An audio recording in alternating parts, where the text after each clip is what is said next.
সেনাবাহিনী ভিন্ন ভিন্ন চিন্তা করছে বা একে অপরের বিপরীতে দাঁড়িয়ে আছে, এটা কখনোই নয়। সরকার এবং সেনাবাহিনী খুব সুন্দরভাবে একে অপরের সহযোগিতায় কাজ করছে।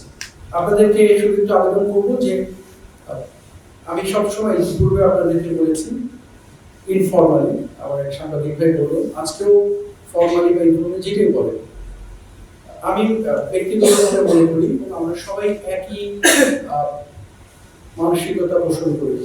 দিস ইজ আওয়ার কান্ট্রি, এটা আমার দেশ, এটা আমাদের দেশ। এই দেশের স্বার্থ, এই দেশের সার্বভৌমত্ব, এই দেশের ভালো মন্দের সাথে আমাদের সবাই জড়িত।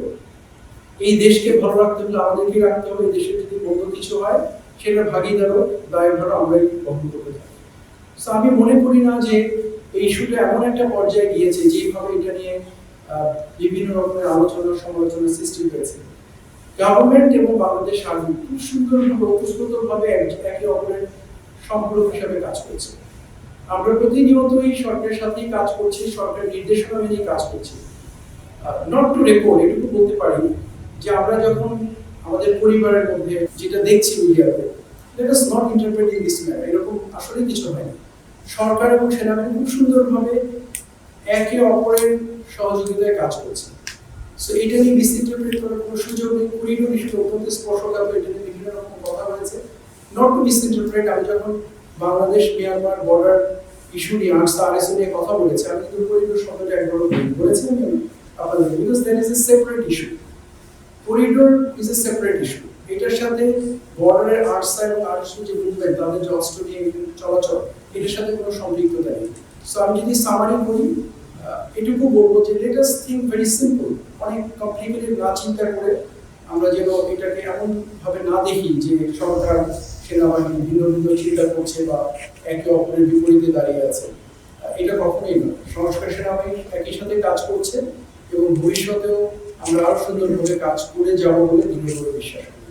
লালমনিরহাট যে বিমানবন্দর, সেটা অনেক পুরনো একটা বিমানবন্দর, এটা আগেই ছিল, ব্যবহার হয়নি।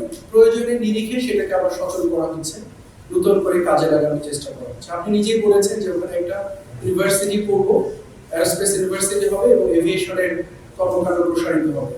উত্তরটা এটার মধ্যেই নিহিত রয়ে গেছে। প্রয়োজনের নিরিখে এই বিমানবন্দরটিকে সচল করা হচ্ছে এবং দেশের অ্যাসেট দেশের প্রয়োজনে ব্যবহার হবে, এটি খুব স্বাভাবিক।